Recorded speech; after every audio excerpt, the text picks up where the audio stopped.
Many international newcomers here in Finland say that they feel very safe here, and in general Finland has a reputation of being a very safe country. But did you know that actually when it comes to work life, those things are actually based on law here? We will tell you more soon on TE Live.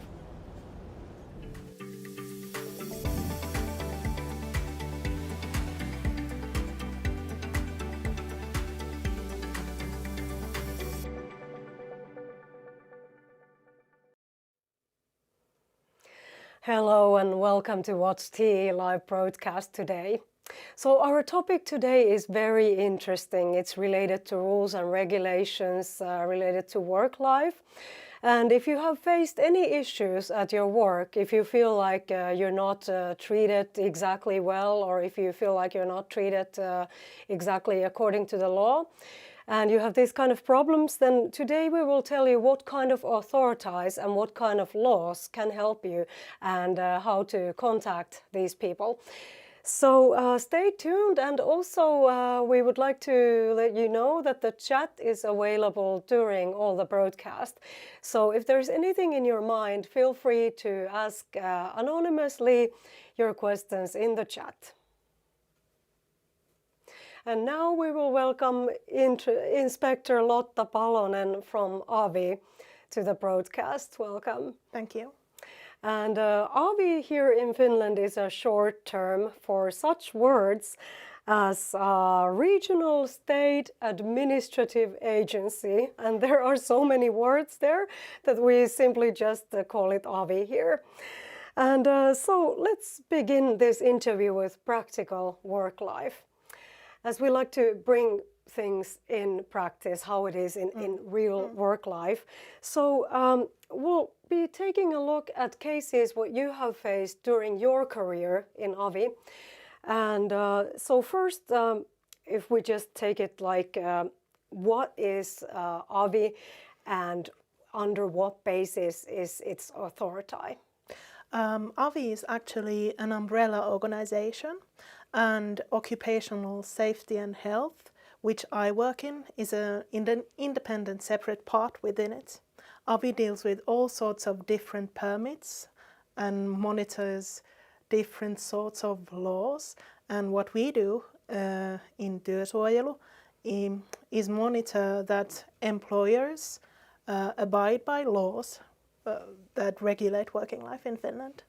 Yeah. And so now if we bring it to practical life, Yes. so let's start with working hours. Yes. What kind of laws there are in Finland, for example, related to working hours? That there are some limits that you can't exceed. Yes. In Finland, the system has two tiers. There are usually laws as a sort of groundstone under which no one can go. So when it comes to working hours, that's Working Times Act. On top of that, there are collective agreements that give even more precise rules. In general, 48 hours on average over a longer period of time is the maximum. You could not work for more than 48 hours every week for a year. That would be illegal. Yeah, and then if somebody is working in shifts, Yes. such as evening or night shifts and so on, so is there a limit like between the shifts that you Yes. should have time for resting? Yes, there are always limits, but those limits vary, again, based or from industry to industry. If you go by Working Times Act, the absolute minimum is 7 hours to rest between shifts. But then it could be different in different collective agreements. But even when you have 7 hours one time between shifts, you should get a longer period of rest within a certain period of time. Mm-hmm. And these are obviously something that you can't break, even if we have Yes. this so-called paikallinen sopiminen, which means like yes. local, Yes. yeah.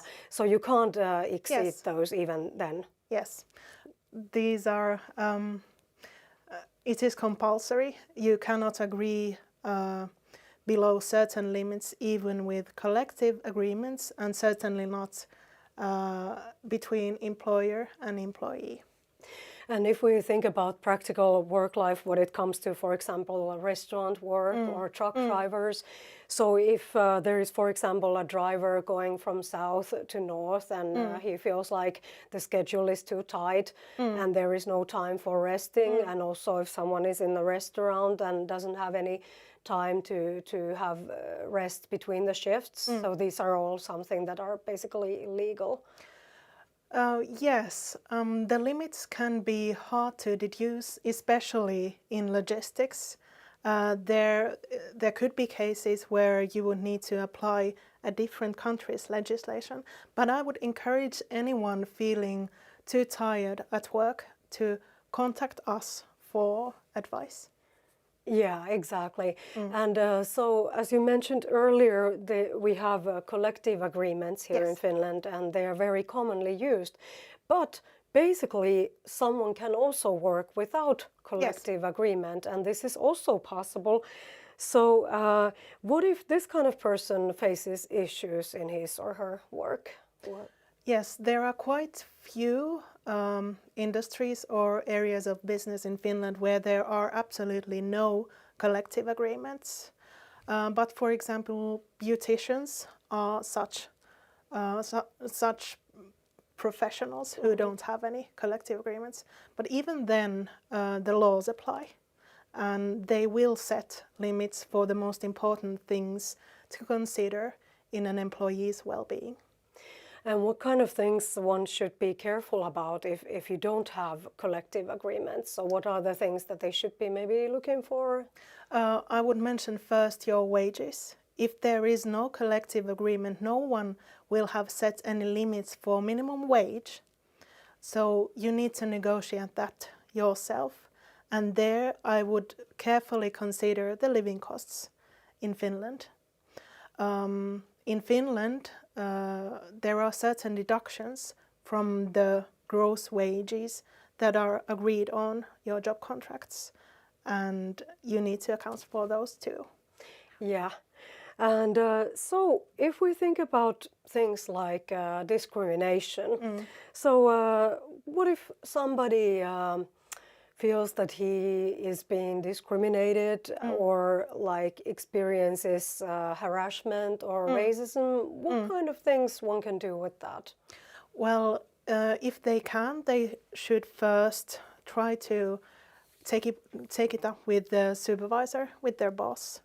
But if the boss is the one doing the harassing or bringing up racist remarks, then I would strongly encourage that person to contact us.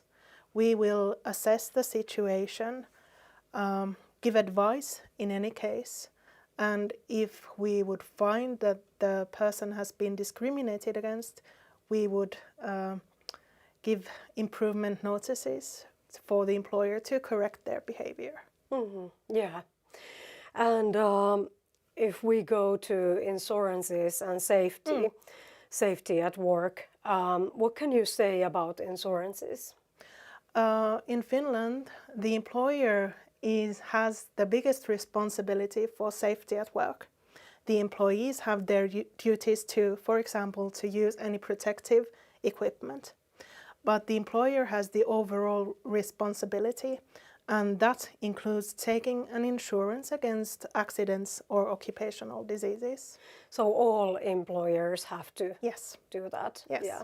So everyone is like entitled to Yes. insurance at work? Yes. Yeah. And how about safety equipment?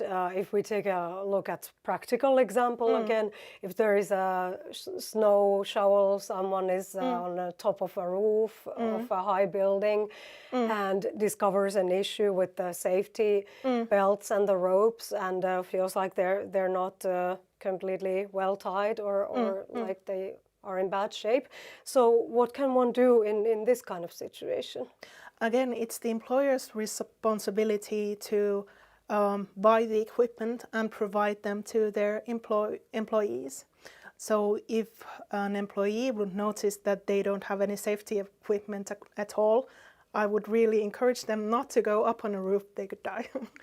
But if they have faulty equipment, again, it's the employer's responsibility. It's good practice and it's expected of the employee that they bring it up. Like, hey, this rope is nearly frayed through. This needs to be replaced.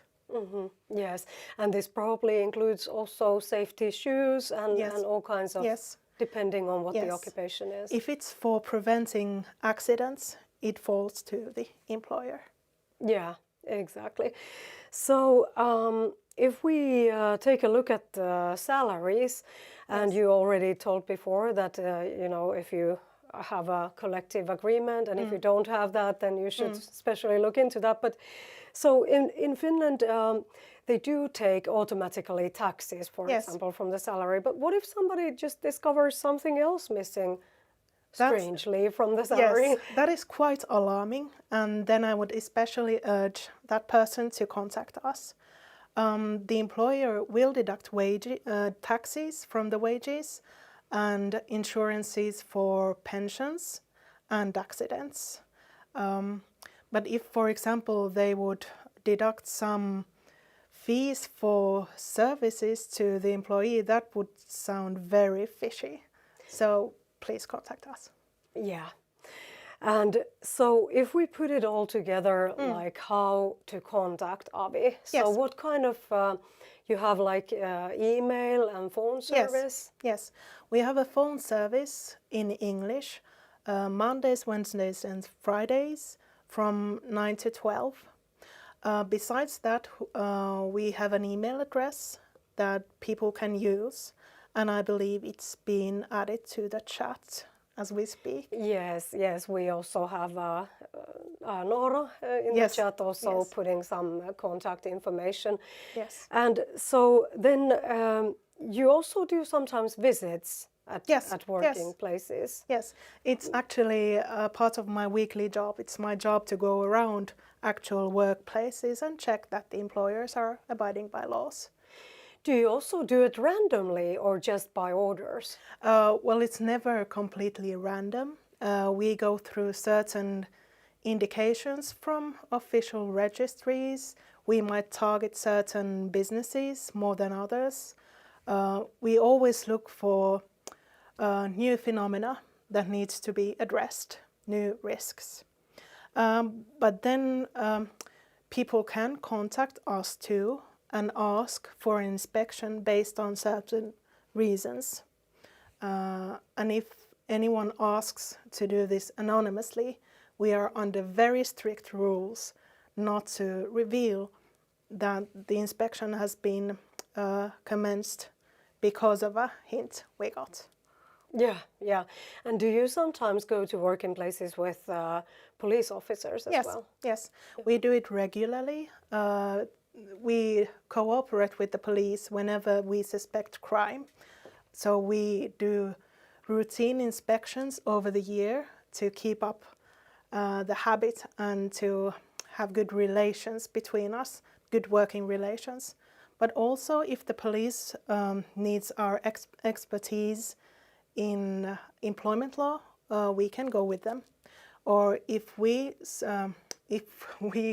would fear for our safety somehow, we would ask the police to come along. Yeah, that sounds very exciting. It's not. But so let's now look at the chat questions that you have sent. Okay, so there has been some pre-sent questions. Yeah. There was Andrei actually asking in Finnish, but I will now translate this in English. Like, if there is a foreigner who has come to Finland and experiences discrimination based on age, on the salaries, and also like an elderly person who is being discriminated because of the age and also language. What do you say about this? Both age and language are prohibited basis of discrimination. So again, that person could contact us. Another thing is that any employer needs to do as a wages survey. They need to find out how that wages are indiscriminate. So that could be something that that person could ask after. Has this been done here? Yeah, exactly. And so Neo is asking, does human trafficking appear in Finland? Unfortunately, it does, and it's the cruelest part of our job. Yes, we might come across it on the inspections, or the police might need our expertise on those cases. Yeah. And then Isi is asking, is there a difference between a collective agreement and a work contract? Yes, there is. A work contract is between an employer and an employee, whereas a collective agreement, it's a sort of a rule book for the whole industry. It sets wages, annual holidays, notice periods, so many different things. If the collective agreements are generally binding, then everyone must follow them. Yeah, and isn't it so that when an employer makes a contract, then it can say in the contract that, that we follow on other terms and conditions this collective agreement? Yes, it's one of the things that must be informed to the employee, the collective agreement applicable. Yeah. And we thank you for your questions now, and there is also Nora answering to some of your questions, and after the broadcast we will also stay here a few minutes to answer the questions now. We thank you for now. Okay, Lotta, this was very interesting topic. I thank you for visiting here. Thank you. And I guess we both tell to the audience that don't hesitate to contact. Please, that's what we are here for. Yeah, that's so good to know. So thank you for visiting our broadcast today. Thank you, it was a pleasure. And so now from our part, we thank you for watching this broadcast and participating in the chat as well. And we will now leave you with a little information video about European Job Days. Now, this is an online event which starts on 20th of March, and Avi will also have a little video stand there. Avi will have some information also on this event. So now, if you have time, still take a look at the about 1 minute video of European Job Days. Otherwise, I will tell you thank you and see you soon again. What is an EOJD? European Online Job Days is an EU initiative run by the EURES network through the European Online Job Day platform. The goal is to match job seekers from one European country with employers from another through on-site and online recruitment events across Europe for free. If you are a job seeker, you can search for jobs across Europe in a variety of sectors. Upload your CV, apply to job offers, and schedule interviews with employers. Thanks to the live-streamed presentations and video chat tools, you will be able to attend an event from your own home or office.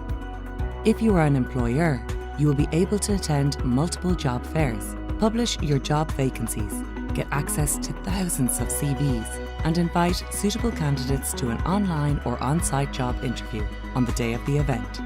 Whether you are a job seeker or an employer, create your free account now and take advantage of the next European Online Job Day. Every year, there are around 35 EOJDs organised across Europe that give you the chance to find work anywhere in Europe. Search, find, match.